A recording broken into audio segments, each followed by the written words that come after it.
کہ حضور سرور کائنات صلی اللہ علیہ وسلم نے احد پہاڑ کو کتنی عزت بخشی ہے۔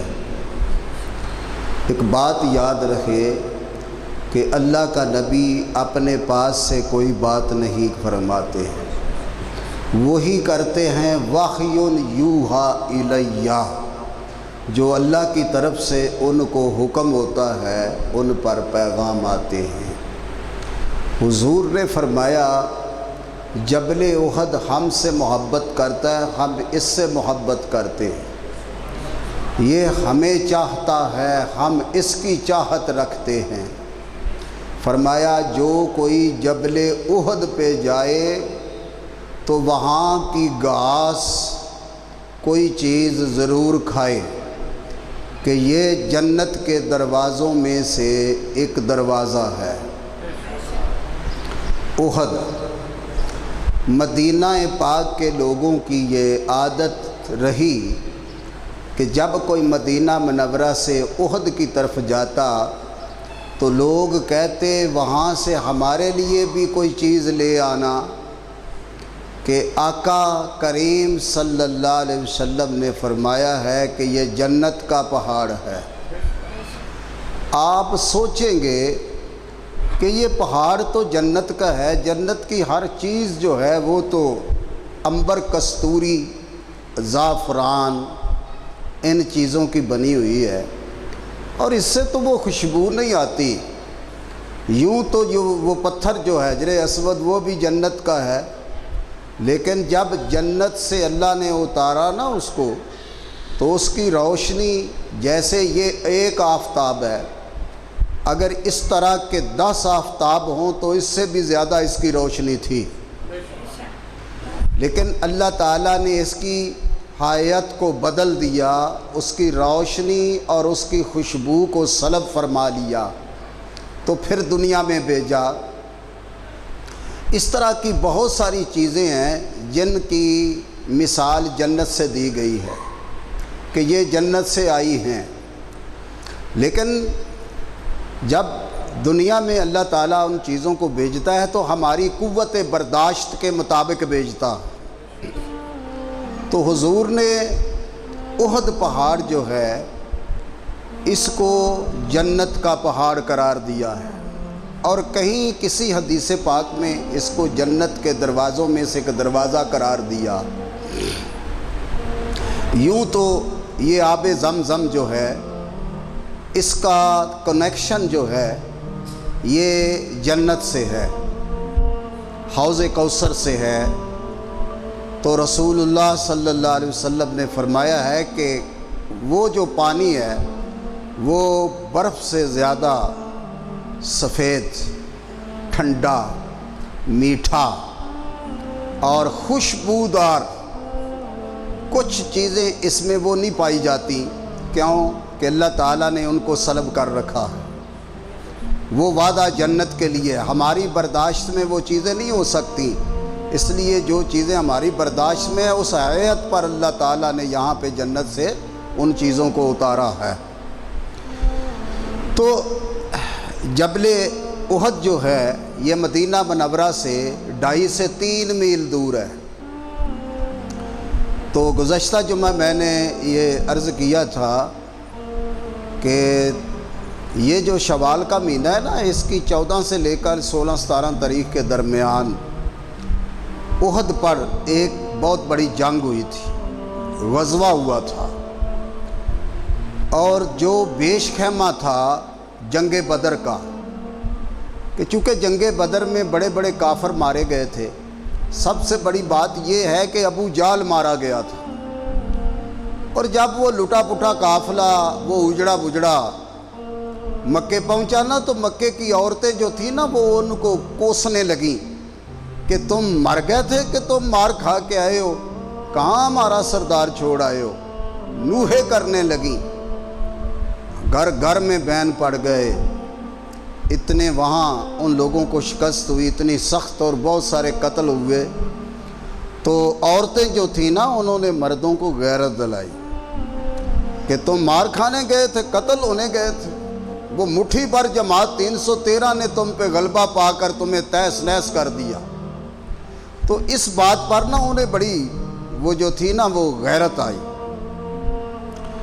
یہاں تک کہ ابو سفیان گھر جا کے کہنے لگا ذرا آوازیں آہستہ رکھو، اپنی نوحہ خوانی نہ کرو، مسلمان تمہاری نوحہ خوانی سن کر خوش ہو رہے ہیں، اس لیے صدمہ تو بڑا ہے۔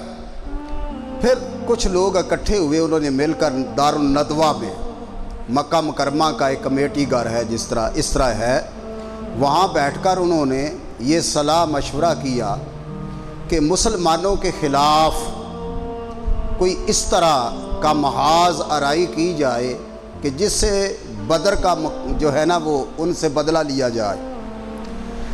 تو ان سب لوگوں نے نا بہت بڑی بڑی رقم، پہلے بھی جو مال تھا وہ بھی، اور بہت لوگوں نے حصہ ڈالا کہ اس طرح کرتے ہیں کہ احد پہاڑ کی طرف محلہ اجیاد سے ہوتے ہوئے ہم جاتے ہیں۔ مکہ مکرمہ سے مدینہ منورہ 400 کلومیٹر ہے، 450 کلومیٹر۔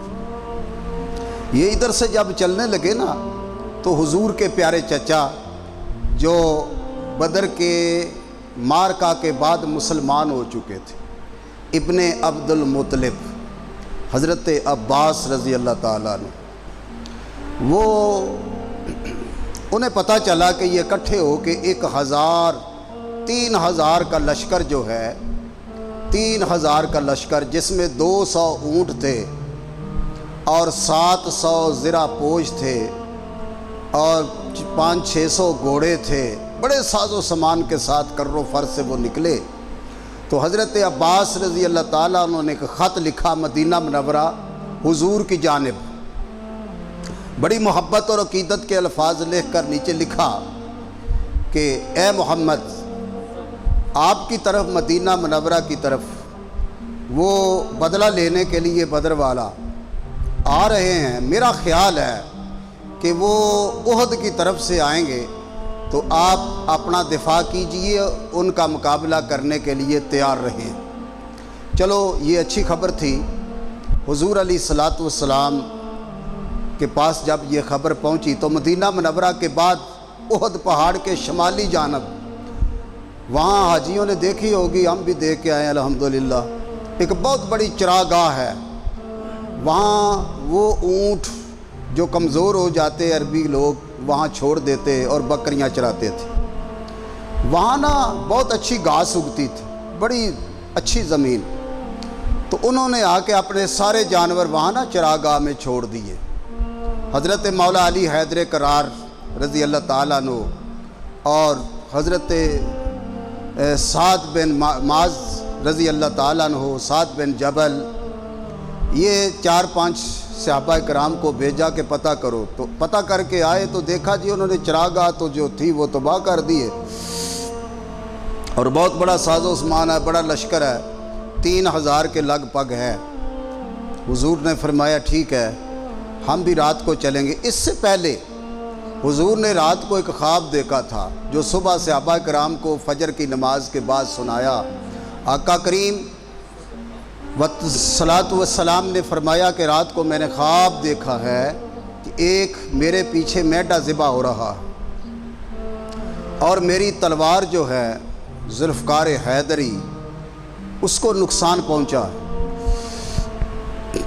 اور کچھ گائے ذبح ہو رہی ہیں، تو اس کی تعبیر یہ ہے کہ میرے صحابہ کرام کو نقصان پہنچے گا اور میری ذات کو بھی نقصان پہنچے گا۔ تو وہ مہاجرین جو تھے اور باسی لوگ وہ سارے حضور کی بارگاہ میں نا حاضر ہو گئے، تو کل کتنے تھے؟ 700۔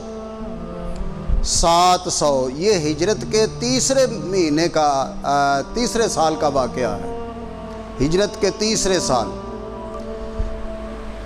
تو دوسرے سال بدر اور روزے اور تیسرے سال یہ واقعہ پیش آ گیا۔ تو رسول اللہ صلی اللہ علیہ وسلم نے وہ واقعہ سنایا تو وہ لوگ جو تھے نا مدینے والے، انہوں نے تلواریں لہرا لی، کہنے لگے حضور ہم زندہ ہیں آقا، ہم ان کو مزہ چکھا دیں گے کہ کیسے کس طرح مسلمانوں سے پنجہ آرائی کرتے ہیں، ایسا چکھائیں گے مزہ، ایسا مزہ چکھائیں گے کہ ان کو پتہ چل جائے گا۔ لہٰذا حضور سرور کائنات صلی اللہ علیہ وسلم نے ان کے جواب میں ارشاد فرمایا کہ اللہ پہ بھروسہ رکھو، اللہ پہ بھروسہ کرو، اپنی طاقت پہ مان نہ کرو، کوئی فخر نہ کرو، فخر کرنا ہے تو اللہ کی رحمت پہ کرو، اللہ پہ بھروسے کے بل چلو۔ تو صبح آپ چلے، رات کو چلے، عشاء کی نماز پڑھنے کے بعد، اور مدینہ منورہ سے نکلے تو چلتے چلتے راستے میں نا ایک واقعہ پیش آیا۔ ایک باغ تھا بہت بڑا کسی یہودی کا، تو وہ شاید خود تھا یا کہ اس کا نوکر، اس نے چلتے ہوئے قافلے کی باتیں سنی، تھا وہ نبینا آنکھوں سے، تو باتیں سن کے نا تو اس نے محسوس کیا کہ یہ محمد صلی اللہ علیہ وسلم کا قافلہ ہے اور ساتھ اس کے صحابی ہیں۔ تو اس نے اپنا حقت کیا ادا کیا کہ اپنا جو وہ اندر تھا نا کفر، اس کو اگلا اور حضور کے خلاف نا وہ اونچی اونچی باتیں کرنے لگا۔ تو صحابہ کرام کب سنتے تھے؟ صحابہ کرام کو بھی کوئی باتیں کی اس نے، اور حضور کے متعلق بڑی آپ کے خلاف باتیں کرنے لگا۔ تو حضرت سعد بن ابی وقاص رضی اللہ تعالیٰ عنہ بڑے اس کے طرف لپکے، اور ایک صحابی اور اٹھا کے یا رسول اللہ اس کا سر قلم کرتے ہیں۔ حضور نے فرمایا نہیں، رک جاؤ، بس ابھی یہ کہنا ہی تھا کہ اس سے پہلے تو حضرت سعد بن ابی وقاص نے اس کے سر پر کمان دے ماری، جس سے اس کا سر پھٹ گیا اور وہ زمین پہ گرا، دوسرا آگے سر کاٹنے کو۔ حضور نے فرمایا نہ کچھ نہ کرنا، اس کو رہنے دو، یہ آنکھوں کا اندھا ہی نہیں ہے، یہ دل کا بھی اندھا ہے، یہ دل کا بھی اندھا ہے۔ بعض دفعہ ایسا ہوتا ہے کہ لوگ دیکھ بھال کے بھی نا یقین نہیں کرتے، اس لیے کہ ان کے دل اندھے ہوتے ہیں۔ وہاں سے سرور کائنات صلی اللہ علیہ وسلم احد پہاڑ کی طرف گئے، اور احد پہاڑ کو دیکھا حضور نے تو احد پہاڑ چمکا، یعنی مسکرایا، حضور کو دیکھ کر خوشی بھی ہوئی، اور ایک دم پھر احد پہاڑ پر اندھیرا سا چھا گیا۔ حضور سرور کائنات نے فرمایا اے میرے دوستو، میرے بیلیو، میرے صحابیو، آج خیر نہیں ہے، احد پہاڑ پریشان نظر آتا۔ اللہ اکبر، کوئی لاکھ برا چاہے تو کیا ہوتا ہے؟ وہی ہوتا ہے جو منظور خدا ہوتا ہے۔ وہ تو پورے کر و فر کے ساتھ پورے ساز و زمان سے لیس ہو کر اسلحے سے آئے ہوئے تھے، تو مسلمان تو ابھی چند تھوڑے تھے نا، اور ادھر سے پیچھے سے دیکھا ایک اور لشکر آ رہا ہے۔ حضور نے فرمایا یہ کون ہے؟ یا رسول اللہ یہ عبداللہ بن ابی ہے، 300 کا لشکر لے کے آ رہا۔ جب وہ حضور کے قریب آیا، لشکر تھوڑا دور ٹھہرایا اور آ کر کے حضور کو سلام کیا اور عرض کرنے لگا کہ حضور میں جو بھی ہوں، میں آپ کے ساتھ ہو کر ان کو آنے کا ذرا مزہ چکھاؤں گا، میرے ساتھ 300 فوج ہیں۔ تو حضور علیہ السلام نے نا تھوڑا سوچ کر رخ انور اٹھایا اور کیا کہا میرے آقا علیہ السلام نے؟ حضور سرور کائنات صلی اللہ علیہ وسلم نے ارشاد فرمایا کہ میں اللہ کا رسول ہوں، محمد ہوں، اور میں کفر کے مقابلے میں کفر سے مدد نہیں لیتا، کفر کے مقابلے میں کفر سے مدد نہیں لیتا، مشرکین کے مقابلے میں مشرکوں سے مدد نہیں لیتا۔ حضور نے ان کی وہ ساری جو اندر کی تھی نا وہ بیان کر دی، فرمایا تم چلے جاؤ، مجھے تم سے کوئی حاجت نہیں ہے۔ اور یہ ہو سکتا تھا کہ لڑتے تو ہمارے مدد کے لیے ان کے ساتھ، لیکن درمیان میں آ کر مسلمانوں کو نقصان پہنچا دیتے، چونکہ منافق تھے، وہ سارے مدینے کے منافق اکٹھے ہو گئے تھے، اور رئیس المنافقین عبداللہ بن ابی کو کہا جاتا۔ اچھا، اسے ہمیشہ ایک صدمہ رہا، وہ کیا کہ رسول اللہ صلی اللہ علیہ وسلم جب ہجرت کر کے مدینہ منورہ تشریف لائے نا، یہ بڑی کام کی بات ہے، ذرا غور سے سنیے گا۔ تو حضور کے آنے سے پہلے 6-7 دن پہلے ایک زرعی تاج بنایا گیا مدینہ منورہ میں، اس تاج پر موتی جڑے گئے اور خوب اس کو سنوارا گیا، بنایا گیا، بڑا اس کا روب تھا، بڑی تجلی تھی، بڑے عظیم موتی، قیمتی موتی جڑے گئے نا اسے جب تیار تھا۔ اور 2 دن کے بعد کرسی پہ بٹھا کے عبداللہ بن ابی کو مدینے کا سردار اور اپنا پیشوا چننا تھا۔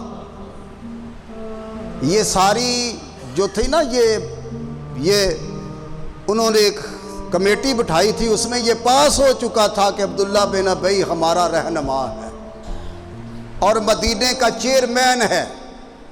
اس کے سر پہ تاج رکھنے کے لیے بڑا قیمتی تاج بن چکا تھا۔ ہوا کیا حضرات سنیے، ادھر سے سرور کائنات صلی اللہ علیہ وسلم کا 4 رکنی قافلہ مکہ مکرمہ سے مدینہ منورہ سلیہ پہاڑ کی وادی پہ جلوہ گر ہوا، اور وہ مدینے کی بچیاں جو تھی نا وہ چھتوں پہ چڑھ گئیں، اور چھتوں پہ چڑھ کے حضور کے آنے کی خوشی میں ترانے گانے لگی حضور کی آمد پر خوش ہونے کے لیے۔ ہم ہے بچیاں بنی نجار کے، عالی گھرانے کی خوشی ہے ہمیں آمنہ کے لال کے تشریف لانے کی۔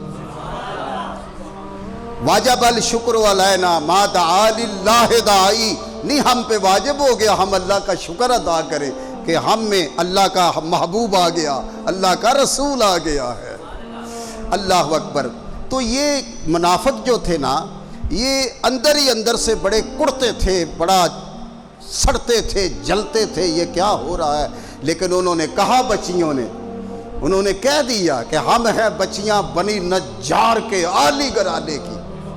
یہ جو قبیلہ بنی نجار ہے نا، یہ حضور کے ننیال کا ایک قبیلہ ہے، یعنی آپ کے دادا جان کے ننیال جو ہیں ان کا قبیلہ ہے۔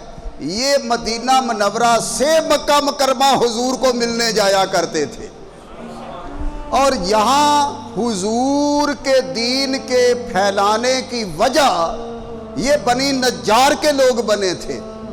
اور دوسرے محلہ اجیاد میں ایک نوجوان تھے جن کا نام تھا حضرت معاذ بن جبل۔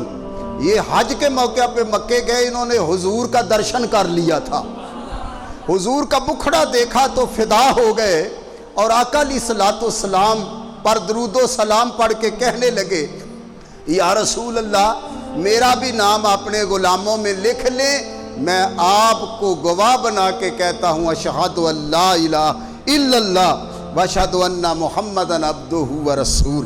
نوجوان تھے تو مکہ مکرمہ سے پھر مدینہ منورہ آگے رہے، ادھر ہی ماں باپ بھی ادھر تھے، سارا قبیلہ۔ تو پھر آ کے نا چھپ چھپ کے حضور کے حسن کی باتیں لوگوں کو سنایا کرتے تھے۔ کہیں 2 آدمی ہوتے تو تیسرے یہ بیٹھ جاتے، آؤ میں تجھے ایک عجیب بات بتاؤں، میں نے مکے میں ایک شخص دیکھا ہے، ایسا دیکھا ہے کہ جس کی آنکھوں میں آنکھیں نہیں ڈالی جاتی، اس کی پیشانی ایسی ہے، اس کے ہونٹ ایسے ہیں، اس کی آنکھیں ایسی ہیں، اس کا حسن ایسا ہے۔ تو لوگ حضور کو دیکھنے کے لیے بےتاب ہو گئے، یعنی حضور کے حسن و جمال کی باتیں بتا بتا کر لوگوں کو حضور کا دیوانہ بنا دیا اس نوجوان نے۔ اس نے وہ کام کیا بطحا میں، مدینہ منورہ میں، مدینہ طیبہ میں یہ کام کیا کہ اس نے حضور سرور کائنات کی سیرت نہیں ابھی سنائی، حضور کے حسن کے چرچے کیے، اور لوگ جا کے حضرت معاذ بن جبل کے گھر جا کے دروازہ کھٹکھٹا کے کہا کرتے تھے، معاذ باہر آنا، ہمیں اس محمد کی باتیں سنا۔ اللہ اکبر۔ تو پھر جس دا کوئی عاشق ہوئے گالوں سے دی کردہ، 100 مکر بہانے کر کے مرنے اسے دے۔ یہ بات پوچھنی ہے نا تو صدیق اکبر سے پوچھو۔ کسی نے پوچھا، حضرت سیدنا ابی ہریرہ جب حضور کی رحلت ہوئی نا تو چند دنوں کے بعد ابی ہریرہ بھی بے قرار تھے، تو صدیق اکبر کا بازو پکڑ کے چوم کر ہاتھ کہنے لگے، صدیق وہ جب ہجرت کی رات تھی تو اس رات آپ تنہا حضور کے ساتھ آئے مکہ سے اور غار ثور میں تنہا رہے، وہ 2 دن اور 2 راتیں حضور کی معیت میں تم اور حضور، مجھے ذرا وہ راز و نیاز کی باتیں تو سناؤ جو تم نے حضور سے سنی اور کری۔ تو صدیق اکبر کی آنکھوں سے آنسو ٹپکنے لگے اور پھر چہرہ بھی ٹمٹمایا، مسکرایا اور کہنے لگے تو نے ایسا مضمون چھیڑ دیا ہے کہ میں صدیوں بھی بیان کرتا رہوں تو ان 2 راتوں کا وہ جو ہے نا حضور کا مجھ پہ کرم ہوا وہ میرا ختم نہیں ہو سکتا، میں بیان نہیں کر سکتا۔ اچھا تھوڑا سا آگے چلتے ہیں، پھر واپس آتا ہوں۔ سیدنا حضرت ابراہیم علیہ السلام آپ اللہ کے عاشق تھے، عاشق الہی تھے۔ جب کعبہ بن گیا نا تو آپ کعبے کو یوں کر کے دیکھ رہے تھے، زیارت فرما رہے تھے اور بڑا خوش اور محظوظ ہو رہے تھے کہ اللہ کا گھر بن گیا۔ اللہ تیرا شکر ہے تو نے مجھ سے یہ کام لیا ہے۔ اچھے لوگ نیکی کر کے اللہ تعالیٰ کا احسان یاد کرتے ہیں کہ یہ اللہ کا کرم ہے کہ مجھ سے کوئی نیکی ہو گئی۔ آج نیکی کا موقع ملے تو لوگوں کے چہروں پہ بھل پڑ جاتے ہیں نا۔ اچھا پیچھے نا آپ کے فرشتے آئے، رب سے کوئی شکوہ کیا تھا، رب نے کہا جاؤ جا کے دیکھ لو۔ پیچھے آ کے کیا کہا فرشتوں نے؟ سبحان اللہ وبحمدہ سبحان اللہ العظیم۔ اللہ کی تعریف کی نا تو آپ نے پلٹ کے دیکھا تو تعریف کرنے والا بھی بڑا سونا، تعریف بھی بڑی سونی، تو ان کا ہاتھ پکڑ کے سینے پہ رکھا اور ابراہیم علیہ السلام نے کیا کہا؟ یار ذرا پھر اس میرے سونے کی سونی تعریف کرو میرے سامنے۔ اللہ اکبر۔ تو کہنے لگے اب پہلے تو ہم نے اپنی مرضی سے سنائے تھا نا، تو اب سنائیں گے تو کیا دے گا؟ تو ابراہیم علیہ السلام نے فرمایا یہ جو سامنے کھائی ہے نا دونوں پہاڑوں کے درمیان جتنی بکریاں ساری دے دوں گا تمہیں، میرے یار کی سونے کی سونی تعریف سنا دو۔ انہوں نے پھر کہا سبحان اللہ وبحمدہ سبحان اللہ العظیم، وہ بھی دے دیا۔ ایک بار پھر سنا دے۔ کہا اب کیا دو گے؟ کہنے لگے یہ سارے اونٹ اور گائیں سب تمہیں دے دوں گا۔ وہ بکریاں اونٹ گائے سب کچھ دے دیا۔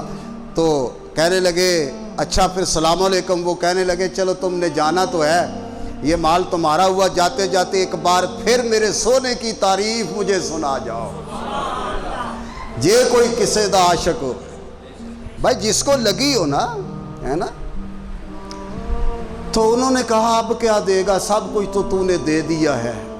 میں صدیق کی محبت بیان کرنا چاہتا ہوں، سب کچھ تو نے دے دیا، اب کیا دے گا ابراہیم؟ سنو، ابراہیم نے جو بات کی نا وہ صدیوں ہمارے کانوں میں مٹھاس کا رس گھولتی رہے گی۔ کیا کہا ابراہیم علیہ السلام نے؟ فرمایا او میرے دوستو، یہ بھیڑ بکریاں اور اونٹ چرانے کے لیے کسی اجالی کی بھی ضرورت ہے نا، اجالی کی بھی تو ضرورت ہے نا، کسی نوکر کی بھی ضرورت ہوگی نا۔ یہ اتنی بھیڑ بکریاں ہیں اب تمہاری، ان کو چرانے کے لیے کسی نوکر کی ضرورت ہے؟ کہنے لگا ظاہر ہے کہ نوکر کی ضرورت ہے۔ تو فرمایا میں تمہاری بھیڑ بکریاں چرانے کے لیے اجالی بن کے چلا جاؤں گا، ایک بار مجھے میرے یار کی تعریف سنا۔ یہ لطف، یہ مزے، یہ پرکیف کیفیات انہی لوگوں کو پر آشنا آشکارا ہوتی ہیں جن کے اندر عشق مصطفیٰ ہوتا، ورنہ دوسرے تو گھڑی کو دیکھتے رہتے ہیں مولوی کم جان چھوڑے گا، جبکہ یہ مختصر ٹائم ہوتا ہے، اتنے بھی پریشان ہو جاتے ہیں لوگ۔ تو حضرات یہ محبت کی بات ہے۔ اب آمنے سامنے قافلے ہوئے، انہوں نے صفیں بنائیں، حضور نے بھی صفیں بنائیں۔ اچھا 50 آدمی، ایک احد پہاڑ سے پہلے ایک چھوٹی سی پہاڑی ہے ٹبا، وہاں پر نا 50 صحابہ کرام کو حضور نے کھڑا کر دیا۔ فرمایا تم نے ادھر رہنا ہے، کسی صورت بھی تم نے یہ ٹھکانہ نہیں چھوڑنا، یہ ٹھکانہ نہیں چھوڑنا، کچھ بھی ہوئے جب تک میں نہ کہوں گا۔ ٹھیک ہے، لڑائی شروع ہو گئی، حضرات گرامی، یہ کعب بن مالک جو ہیں یہ بھی بہت جری تھے اور اچھے جوان اور کڑجل جسم کے مالک تھے۔ تلوار لہرا کر جب آپ میدان کارزار میں نکلے نا، اللہ اکبر، تو ادھر سے ان کے مقابلے میں اس نے ابو سفیان، ابھی وہ مسلمان نہیں تھا نا، اس نے کہا کہ اس کے مقابلے میں ایک نہ نکلے تو گاجر مولی کی طرح کاٹ کے رکھ دے گا، 2-3 نکلو۔ 3 نکلے نا تو حضور علیہ الصلوۃ والسلام نے فرمایا بدبختو یہ کیا کرتے ہو، اصول پر رہو۔ لیکن ان تینوں کو آپ نے واصل دوزخ کیا، ان کی گردنیں اڑا دی۔ فرمایا حل من مزید، آؤ کوئی اور آئے میرے مقابلے میں محمد عربی کا شیر ہوں۔ اللہ اکبر۔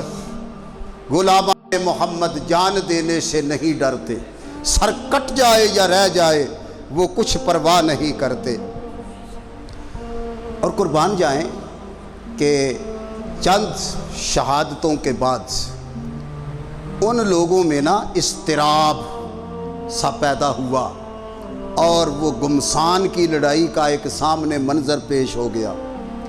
تو حضور سرور کائنات صلی اللہ علیہ وسلم نے حضرت سعد کو بلایا، سعد بن ابی وقاص۔ تو حضور سعد کو نا ترکش سے، وہ تھیلا ہوتا ہے ترکش، اس سے تیر نکال کے سعد کو دیتے اور کہتے سعد چلاؤ تیر ان کی طرف، سعد چلاؤ تیر ان کی طرف۔ حضور اور تیر کھینچتے ترکش سے، فرمایا سعد چلاؤ ان کی طرف۔ اور سعد کیا فرماتے، قربان جائیں اس کا دل باغ ہوتا ہوگا، سعد تجھ پر میرے ماں باپ قربان ہوں، تیر چلاؤ۔ حضور فرماتے سعد تیرے پر میرے ماں باپ قربان ہو جائیں، تیر چلاؤ ان کی طرف۔ اللہ اکبر۔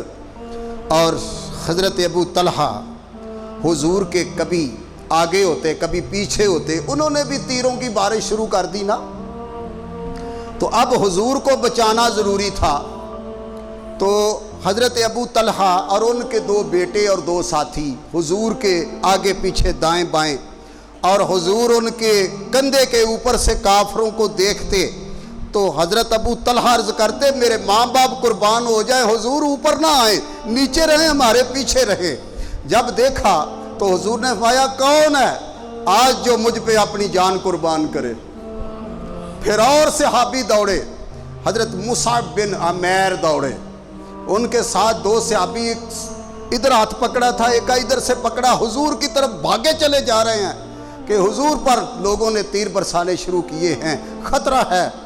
دوڑے، اور حضرت ابو طلحہ نے جب منظر دیکھا کہ اب کوئی پیش نہیں جا رہی تو حضور پر جھک گئے یوں کر کے، کمر پر 17 تیر لگے، کمر چھلنی ہو گئی، لیکن حضور کو دیکھتے تو مسکرا کے دیکھتے، حضور کو محسوس نہیں ہونے دیا۔ حضرت مصعب بن عمیر یوں آگے ہاتھ کر دیتے تیر کے، اس طرح چند تیر لگنے سے آپ کے ہاتھ آدھے بازو سمیت کٹ کے گر گیا، اور یوں کافی صحابہ کرام کو نقصان پہنچا۔ رسول اللہ صلی اللہ علیہ وسلم جبریل امین آپ کو لے کر پروں میں لپیٹ کر ایک کھائی ہے، وہاں پہ حضور جلوہ گر نیچے چلے گئے۔ تو ادھر کیا ہوا حضرات، ہلچل مچ گئی۔ کافروں کے کسی جری پہلوان نے آواز دی کہ محمد شہید ہو گیا، ان کا محمد شہید ہو گیا۔ دیکھو مسلمانوں نے پیچھے دیکھا، حضور نظر نہیں آ رہا ہے، ان کے دل بد دل ہو گئے۔ صحابہ کرام رونے لگ گئے کہ اب کس کے لیے لڑنا ہے، ٹھیک ہے اوزار پھینک دیتے ہیں۔ حالات کچھ جو تھے ان کا رخ شکست کی طرف بدل رہا تھا۔ اللہ اکبر۔ اتنے میں سیدنا صدیق اکبر رضی اللہ تعالیٰ عنہ، فاروق اعظم، مولا علی حیدر کرار اٹھے، مصعب بن عمیر کو ساتھ لیا اور ان کے ہاتھ سے اپنا ہاتھ ملایا، رگڑا ہاتھ، مصعب بن عمیر کا ہاتھ اللہ نے علی کے ہاتھ لگنے سے درست اور سلامت فرما دیا۔ اللہ اکبر۔ اگر ہاتھ اڑانے والے ہیں تو سرجن بھی ڈاکٹر یہاں موجود ہیں۔ یہ حضور کے غلاموں کی شان ہے، آقا کا عالم کیا ہوگا۔ آؤ ذرا ان کو مزہ چکھائیں۔ مولا علی پھر ذوالفقار حیدری لے کر حل من مزید کہتے ہوئے نعرہ تکبیر بلند کرتے آپ جب میدان میں اترے تو صفوں کی صفیں آپ نے ستروں کے ستر بچھا دیے لاشوں کے، اور گھوڑا دوڑاتے ہوئے تلوار ابر اوپر ہوتی تھی 2-3 سار اتر بھی جاتے تھے۔ یہ کیا تھا؟ یہ علی کرم اللہ وجہ الکریم کی کرامت تھی۔ اللہ اکبر۔ ادھر حضرت ابو طلحہ رضی اللہ تعالیٰ عنہ رو رہے تھے تو دھیان پڑا اس کھائی میں، وہ کافی تھوڑی ڈونگی ہے، دیکھتے ہیں لوگ وہاں جا کے، ہم نے بھی نظارہ کیا ہے، تو حضور کی مبارک چشم مبارک، یوں حضور اس میں نا جیسے کوئی محو استراحت ہے، تو چشم مبارک اس کے اندھیرے میں چہرہ مبارک چمک رہا تھا۔ صحابہ کرام لپ کے اترے نیچے، حضور کو اٹھایا اور اوپر لے کر آئے۔ اللہ اکبر۔ جب معاملہ کچھ اس طرح کا ہوا، مطعم بن جبیر، یہ بھی مکے کا بڑا کافر تھا، اس نے کہا وحشی کو، تجھے پتہ ہے نا کہ میرے چاچے کو کس طرح انہوں نے مارا ہے مسلمانوں کو، اب تو نے محمد کے چاچے کو مارنا ہے۔ نشانہ کون بنا؟ حضرت میر حمزہ، حضرت امیر حمزہ۔ اچھا، یہ شکل و شباہت میں حضور کے والد کی طرح تھے، حضور کے والد کے چچا تھے نا، حضور علیہ السلام ان سے بڑا پیار کرتے تھے، ان کی پیشانی کو چوما کرتے تھے، تو صحابہ عرض کرتے یا رسول اللہ آپ نے تو اپنے والد کو دیکھا نہیں، آپ نے تو اپنے والد کو، آپ تو شکم اطہر میں تھے نا جب یتیمی نے ڈیرا لگایا تھا، تو حضور سرور کائنات صلی اللہ علیہ وسلم نے فرمایا میں نے اپنے رب سے کئی بار دعا کی، رب نے مجھے میرے والد کی زیارت مجھے کئی بار کرا دی۔ تو یہ شباہت، یہ شکل میرے والد کی۔ اچھا، اس کو مارنا ہے۔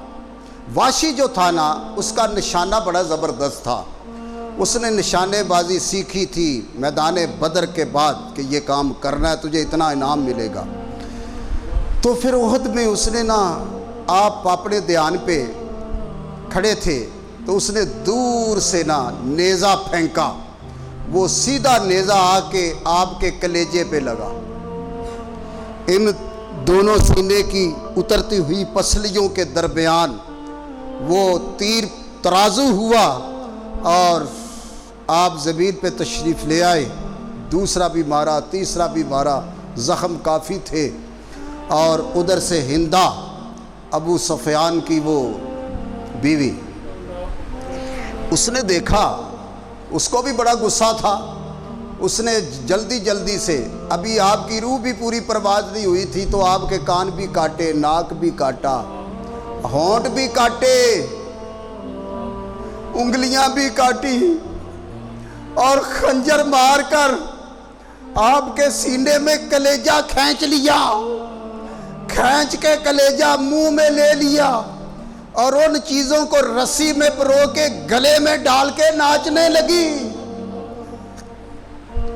کہ آؤ دیکھو آج محمد کے چچے کا میں نے کیا حال کر دیا، میر حمزہ۔ اللہ اکبر۔ ادھر مصعب بن عمیر میدان کارزار میں نکلے۔ مصعب بن عمیر کون ہے؟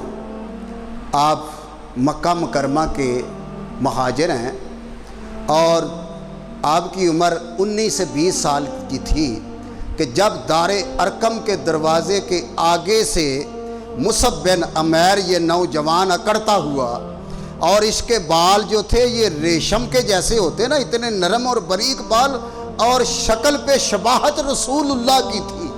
یہ اللہ کی قدرت دیکھو، اس لیے لوگ اسے شہزادہ اجیاد کہا کرتے تھے۔ یہ اجیاد ایک محلہ ہے مکہ مکرمہ میں، اور مدینہ منورہ میں بھی ایک محلہ جس کا نام اجیاد ہے۔ یہ روضہ شریف کے شمال جانب ایک محلہ ہے جس کا نام ہے اجیاد، اور محلہ اجیاد میں رہنے والے مصعب بن عمیر رضی اللہ تعالیٰ عنہ، ان کے بال ایسے تھے جیسے ریشم کے بال ہوتے ہیں، اور حسن ایسا تھا کہ چاند بھی شرمائے، اور چلتا تھا تو نخرے جو تھے وہ ایسے جیسے اس کے چلنے سے جنم لے رہے ہیں، اور باریک لباس پہنتا تھا، کوئی شہزادہ اس جیسا نہ قد و قامتما مکے میں تھا، نہ کوئی حسن و جمال میں اس جیسا تھا۔ وہ دار ارقم میں نا حضور وہاں بیٹھے تھے تو آگے سے گزرا، آگے سے توجہ ہے نا جی۔ اچھا حضور کی نا نظر پڑ گئی، حضور کی نظر پڑ گئی، میرے آقا علیہ السلام نے فرمایا یہ کون گزرا ہے؟ عرض کی حضور اللہ عالم و رسول، کیونکہ صحابہ کرام کا منہ حضور کی طرف تھا، حضور کا بار کی طرف تھا، تو حضور نے فرمایا یہ مصعب بن عمیر ہے۔ میرا دل چاہتا ہے، نہیں چاہتا کہ اتنی سونی صورت لے کے یہ دوزخ میں جائے، اتنی سونی صورت لے کے یہ دوزخ میں جائے، میرا دل نہیں کرتا۔ اچھا یہ بات کا کرنا تھا کہ مصعب بن عمیر کہیں جا رہے تھے اور پھر جائے نہیں، دل میں انقلاب اتر آیا، اس بات نے اس کے دل میں حضور کی محبت کا جلوہ گاڑ دیا، اور واپس دار ارقم میں اندر بھی نہیں داخل ہو، کبھی ادھر کبھی ادھر دروازے کے آگے ٹہل رہے ہیں، کبھی ادھر کبھی ادھر کبھی ادھر کبھی ادھر۔ حضور نے صحابی کو بھیجا کہ اسے بلا کے لاؤ۔ مصعب بن عمیر جب آئے نا حضور کے پیش ہوئے تو پھر یہ زمانے کا حسین جو تھا نا، یہ حضور کے حسن کی تاب نہ لا سکا اور آقا کے قدموں میں گرا۔ حضور نے چہرے پہ ہاتھ رکھ کے اٹھایا، فرمایا کیا تیرا نام مصعب بن عمیر ہے؟ جی حضور میرا نام مصعب بن عمیر ہے۔ حضور نے فرمایا پھر میں اسلام کی دعوت دیتا ہوں، کیا خیال ہے تیرا؟ عرض کی یا رسول اللہ اب تو جو آپ حکم فرمائیں گے وہی ہوگا، میں آ گیا ہوں حضور، اب واپس نہیں جاؤں گا۔ یہ ماں باپ کا لاڈلا اکلوتا بیٹا، یہ حضور کا شیدائی فیدائی اور عاشق زار بن گیا۔ میرے آقا نے کندھے پہ ہاتھ رکھ کے کلمہ پڑھایا، پھر یہ کلمہ ایسا راسخ ہوا کہ مکے کی گلیوں میں پھرتا نوجوان اور حضور کا کلمہ پڑھتا پھرتا تھا، حضور کا کلمہ پڑھتا پھرتا تھا۔ ایک کلمہ منو پیر پڑھایا، پھر میں صدا سہاگن ہوئی ہوں، پھر گلی گلی لا الہ الا اللہ، گلی گلی۔ گھر والوں کو کسی نے کہہ دیا کہ وہ تمہارا بیٹا مصعب بن عمیر۔ ہاں کیا ہوا؟ کہنے لگے وہ تو محمد کا کلمہ پڑھ کے مسلمان ہو گیا، آگ بگولا ہو گیا۔ ماں بھی غصے میں، باپ بھی اور چچے بھی۔ جب ان کو ڈھونڈ کے لائے نا تو آ کے ان کے کپڑے اتار دیے اور کہا جا یہاں سے دفع ہو جا، محمد کا آج کے بعد تیرا دانا پانی حکا پانی بند، تو نے اس دروازے پہ نہیں آنا، یہ تیرے باپ کا دروازہ تجھ پہ بند ہے۔ اس نے جاتے جاتے ایک بات کہی، کہا اگر تمہارا دروازہ مجھ پہ بند ہے تو جنت کا دروازہ کھلا ہوا ہے کہ میں محمد کا غلام ہوں۔ جو محمد کے غلام ہوتے ہیں، حضور کے غلام ہوتے ہیں نا، جنت ان کی مشتاق ہوتی ہے، جنت ان کی غلام ہوتی ہے۔ سچ پوچھے تو اللہ اکبر، چھوٹا سا ٹکڑا پکڑا اور اپنا سطر جو تھا ڈانپا اور حضور کے پاس آ گئے۔ آقا نے دیکھا یہ کیا؟ یا رسول اللہ انہوں نے لباس بھی چھین لیا۔ حضور نے فرمایا کوئی بات نہیں۔ میرے آقا علیہ الصلوۃ والسلام نے فوراً لباس مہیا فرمایا، اس کو پہنایا، اور وہ یوں سر کو جھٹکا دیتا تھا تو سر کے بال ایسے ڈھلک بھلک جاتے تھے کہ دیکھنے والا حیران ہو جاتا تھا۔ مانگ خود نکل آتی تھی، اتنے حسین تھے، اور خوشبو ایسی استعمال کرتا تھا کہ نہ روم سے ملتی تھی نہ چین سے ملتی تھی۔ ان دنوں میں روم کی خوشبو بڑی مشہور تھی اور چین کی جو کستوری ہے وہ بڑی مشہور تھی۔ آج کل نہیں، آج کل جو ہے نا کستوری، یہ ادھر کی مشہور نہیں ہے، یہ عراق کی کستوری مشہور ہے آج کل۔ تو حضرات گرامی اور رسول کریم صلی اللہ علیہ وسلم نے اس کے بالوں میں اپنا ہاتھ پھیرا تو فرمایا آج کے بعد نہ کستوری لینی پڑے گی نہ عنبر لینا پڑے گا۔ وہ جدھر بھی جاتا گلیاں مہک جاتی اور لوگ پوچھتے لوگ، اے مصعب بن عمیر یہ بتا خوشبو کہاں سے لایا؟ جو پہلی خوشبو استعمال کرتا تھا وہ تو ہم جانتے تھے، جو تو استعمال کرتا، لیکن اب ایسی خوشبو چھوڑ جاتا ہے تو گلیوں میں جہاں سے گزر جاتا ہے، جس راہ سے گزرے داستاں چھوڑے آئے۔ یہ اعجاز ہے حسن مصطفیٰ کے عاشقوں کا۔ تو کہنے لگا کچھ نہیں، صرف میرے بالوں میں میرے مصطفیٰ نے دست کرم پھیرا ہے بس۔ اللہ اکبر۔ یہ وہ مصعب بن عمیر ہے کہ جو شہید ہوئے۔ اچھا، جب جنگ ٹھنڈی ہوئی، وہ اونچی جگہ پہ ابو سفیان کھڑا ہو کے کہنے لگا تم میں محمد ہے؟ حضور نے فرمایا کوئی جواب نہ دے اس کا۔ پھر اس نے کہا عمر ہے، جن سے ڈر تھا ان کو۔ پھر آپ نے فرمایا کوئی جواب نہ دے۔ صدیق ہے، فرمایا کوئی جواب نہ دے۔ اس نے کہا حبل العالی، ہمارا حبل بڑا اعلیٰ خدا ہے۔ میرے آقا نے فرمایا تم کہو سبحان ربی یلالا۔ صدیق اکبر فاروق اعظم نے کھڑے ہو کر فرمایا ربی یلالا، ہمارا رب بڑا اعلیٰ ہے۔ اللہ اکبر۔ انہوں نے نعرہ لگایا کس کا؟ ابو سفیان کا، بھی مسلمان نہیں تھے نا، یہ فتح مکہ کے موقع پر مسلمان ہوئے، کہ ہمارا لیڈر بڑا اعلیٰ ہے۔